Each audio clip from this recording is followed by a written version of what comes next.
Welcome to honey mummy kitchen. ఈరోజు బూరెలు వండుతున్నామండి.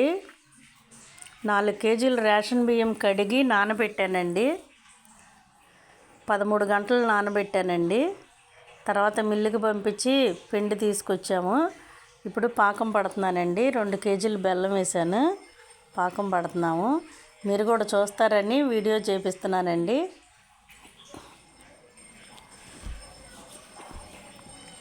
పాకం దగ్గర పడిందండి.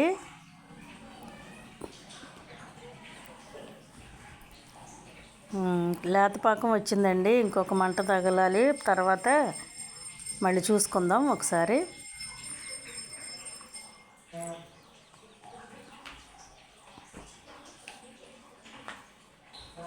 షుగరు యాలకులు మిక్సీ పట్టేసానండి, అది వేసేసుకుందాం. యాలకులు నలకవని మిక్సీలో కొంచెం షుగర్ వేసేసి తిప్పేస్తానండి. యాలకులు కూడా మెత్తగా పౌడర్ అయిపోతాయి. పాకం దగ్గర పడిందండి, అందుకే ఈ పౌడర్ కూడా వేసేస్తున్నా.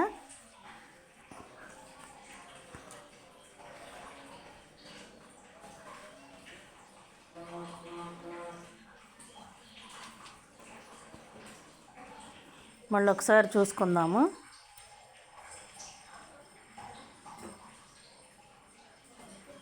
పాకం దగ్గర పడిందండి. కలర్ కూడా చేంజ్ అయింది, చూసారా? బెల్లం కలరు.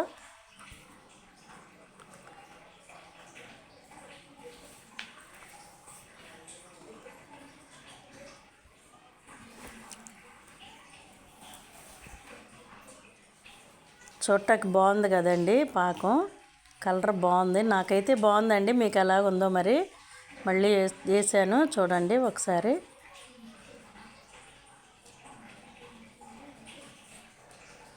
ఉండ రాలేదండి. ఇంకొంచెం ఇంకొక మంట తగిలాక అప్పుడు పిండి పోసేసుకోవచ్చు.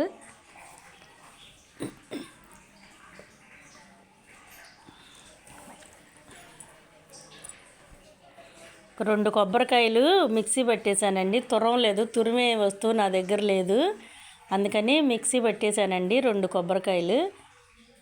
కేజీ బెల్లానికి 1 కొబ్బరికాయ తీసుకోవచ్చండి. నేను 2 కేజీలు బెల్లం వేసా కాబట్టి 2 కొబ్బరికాయలు తీసుకున్నా. సన్న ముక్కలు తరిగేసి మిక్సీ పట్టేశాను.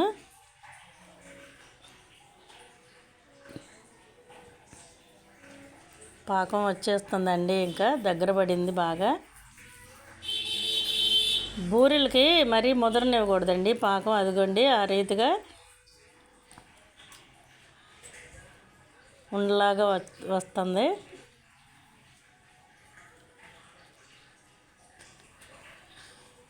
ఉండ దగ్గర పడుతుందండి. శాంతం ఉండవ్వకుండానే కొబ్బరి పోసేసుకొని పిండి పోసుకుంటే బాగుంటాయండి. బూరెలు బాగా పొంగుతాయి, మెత్తగా ఉంటాయి చక్కగా. పిల్లలు కూడా ఇష్టంగా తింటారు. ఇంకొక మంట తగలనిద్దాం.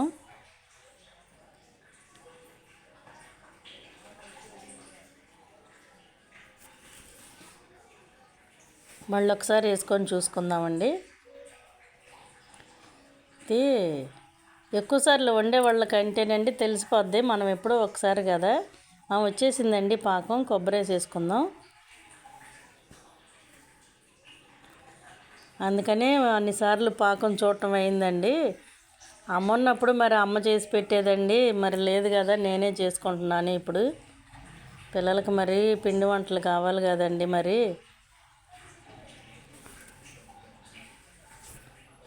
అందుకే కుదిరినంటే చేద్దామని చేస్తున్నానండి. లాస్ట్ ఇయర్ కూడా ఇలాగే మేము ఒక్కళ్ళమే చేసుకున్నామండి. అప్పుడు కూడా పర్వాలేదు, బాగానే వచ్చినాయి. ఈసారి వీడియో తీద్దామని తీపిస్తున్నాను, మీరు కూడా చూస్తారని. పాకం అట్లా ఉండగా వచ్చిందండి. కొబ్బరి వేసాక ఒకసారి చూద్దామని వేసానండి. ఇప్పుడు ఒక 5 నిమిషాలు కొబ్బరి కూడా ఉడికించేసుకొని, కొబ్బరి వేసాక పాకంతో మనకు సంబంధం లేదండి. ఇంకా అది రాదు కొబ్బరి వేసాక చూసుకోవటానికి. అందుకే దింపేసి ఇక పిండి పోసుకోవటమే. చూడండి ఎంత బాగా ఉందో.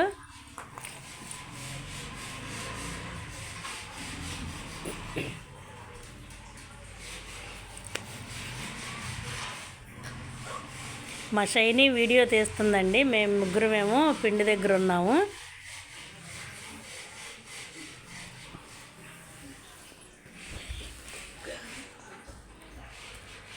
మేము నలుగురమే కలిసి చేసేసామండి. అదిగోండి చలివిడి చూడండి ఒకసారి తిప్పుకుంటా చూసుకోవాలండి, ఇంకా పిండి పడుతుందా లేదా అని. ఆ కర్ర పైకి లేపినప్పుడు అది చలివిడి అనేది తెగకుండా ఉండాలండి, కర్రకే జుట్టుకొని ఉండాలి. కిందకి పడకుండా ఉంటే అప్పుడు మనకి సరిపోయినట్టు పిండి. కొంచెం జారుతుంది చూడండి.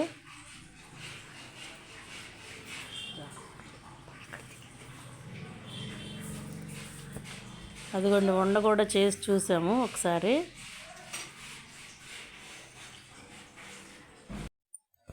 కొంచెం నెయ్యి వేస్తున్నానండి చూడండి, నెయ్యి పోసాను.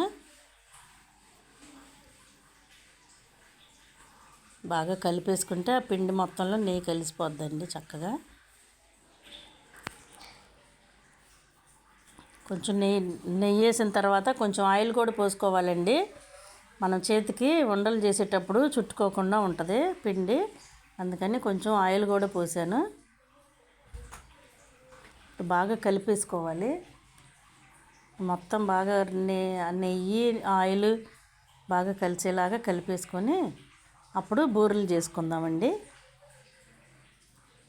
ఈలోపు పొయ్యి మీద నూనె పెట్టేసుకుంటే కాగుతూ ఉంటుంది. చేసామండి, బూరెలు చేస్తున్నాము. చాలా బాగా వచ్చినాయండి అసలు.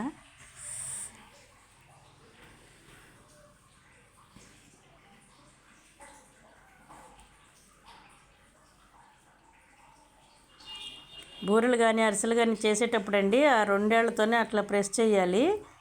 ఎందుకంటే ఆ రెండేళ్లతో అట్లా ప్రెస్ చేస్తే చక్కగా అందంగా ఉంటాయి. అది చూడండి ఎంత అందంగా ఉన్నాయో బూరెలు. చిన్నయ్యే చేసామండి, మా పిల్లలు చేశారండి, హనీ షైని.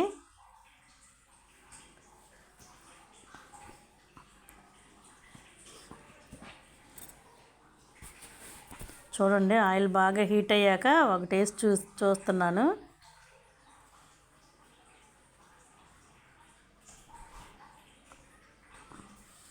కొంచెం ఒకవైపు కాలగానే మళ్ళీ వేరే వైపు తిప్పేసుకోవాలి. ఎప్పుడైనానండి అరిసెలు కానీ బూరెలు కానీ చేసేటప్పుడు మనం మూకిట్లో ఒకటి వేసినప్పుడు అది పైకి వచ్చాక ఇంకొకటి వేయాలండి, లేకపోతే అడుక్కెళ్ళి అతుక్కుపోతాయి, మళ్ళీ తీసుకోవటం కష్టం అయిపోద్ది.